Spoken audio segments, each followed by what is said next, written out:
और हमने सुना है कि आपकी चरण रज उस शिला पे उड़ी तो उस शिला में से एक नारी प्रकट हो गई। हाँ, यह भी सत्य है केवट। तो प्रभु आपकी चरण रज एक पत्थर पे उड़ के वो नारी बन जाए। मेरी नौका तो काष्ठ की है, लकड़ी की है, वो भी नारी बन गई तो शायद भगवान ने कह दिया, अरे केवट, मैं जब से अयोध्या से निकला हूँ तब से क्या पैरों को, चरणों को सिर पे बांध के निकला हूँ क्या?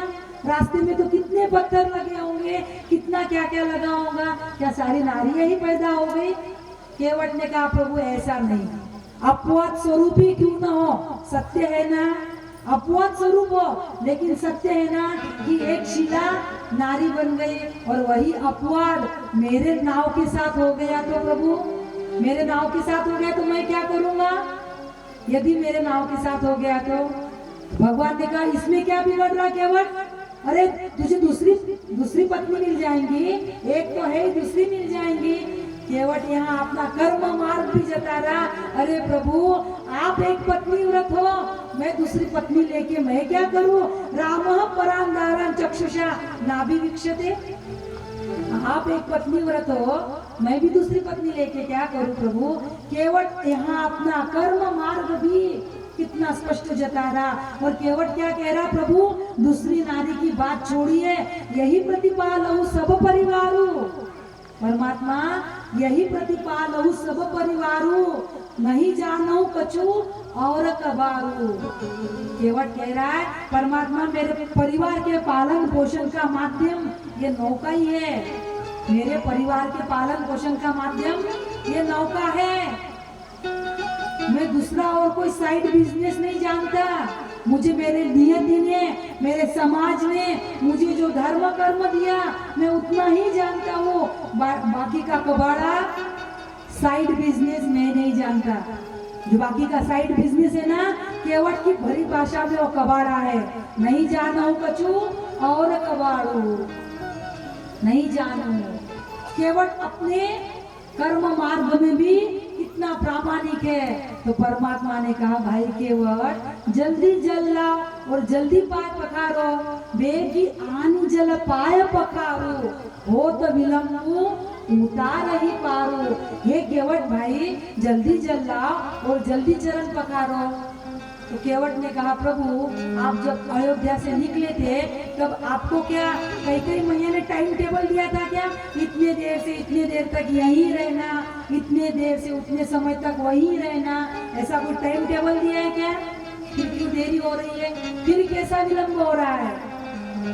और कहते हैं केवट ने आज काष्ठ का कठोता लाया, लकड़े का काष्ठ का कठोता लाया। क्यों? उसमें क्यों चरण धोना चाहता है? क्योंकि लकड़ा पानी सोखता है ना। लकड़ी में यदि पानी रखो तो वो लकड़ी पूरी पानी पी लेती है। यानी परमात्मा के चरण कमल धोने का जो जल रहेगा वो काष्ठ की जो लकड़ी है वो पूरा पी लेंगी, तो वो उसमें ही समा जाएगी, पूरी उसमें ही समाहित हो जाएगा। तो बार बार मैं उसी में जल पीता रहूंगा, तो मुझे हर बार परमात्मा के चरणोदक पीने का लाभ प्राप्त होते रहेगा।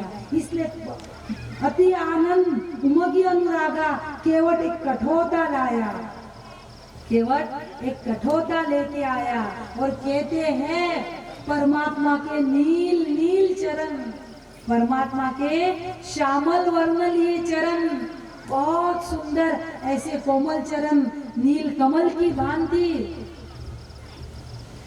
नील ऐसे चरण केवट स्पर्श करने लगा।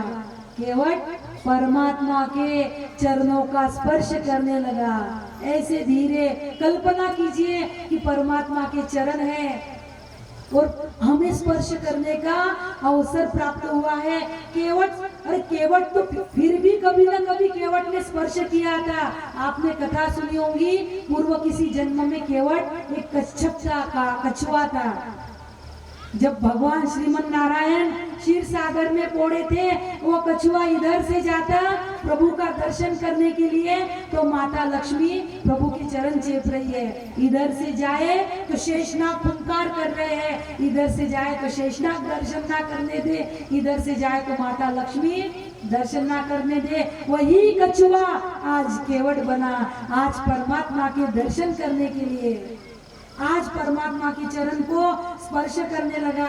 केवट ने तो फिर भी कभी न कभी स्पर्श किया था, लेकिन ये गंगा मैया का जो जल है, गंगा मैया का कब से विचो हुआ के प्रभु के चरणों का। गंगा मैया प्रभु के चरणों से निकली है ना। जब वामन भगवान त्रिविक्रम भय करारी, जब भगवान वामन 3 पग में पृथ्वी ली थी, 3 पग में पूरी पृथ्वी को नाप लिया था वामन ने। बलि से जब 3 पग पृथ्वी मांगी थी, और पहला परमात्मा का पहला पग ही जब आकाश में गया था, तब ब्रह्मा जी ने परमात्मा के चरणों को धोया था। उसी चरणोदक को अपने कमंडलू में लिया था। वही जो चरणोदक है परमात्मा का, वही चरणोदक जब धरती पे आया, शिव जी ने अपने जटा में उतारा, और वही गंगोत्री से वही गंगा पुनः इस इधर आई।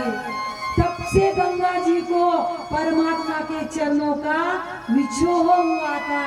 आज वही परमात्मा के चरणों का संयोग आज केवट करा रहा है। वो इतने कई युगों का, सदियों का जो वियोग था, आज केवट ने संयोग कराया, और परमात्मा के चरण बिल्कुल अति आनंद उमगी अनुरागा, चरण सरोज पखारन लागा।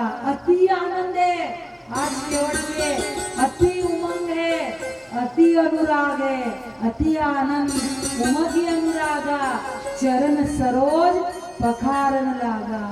केवट ने परमात्मा के नील नील ऐसे चरण धोए, और कहते हैं तुलसी जी बाबा क्या कहते हैं,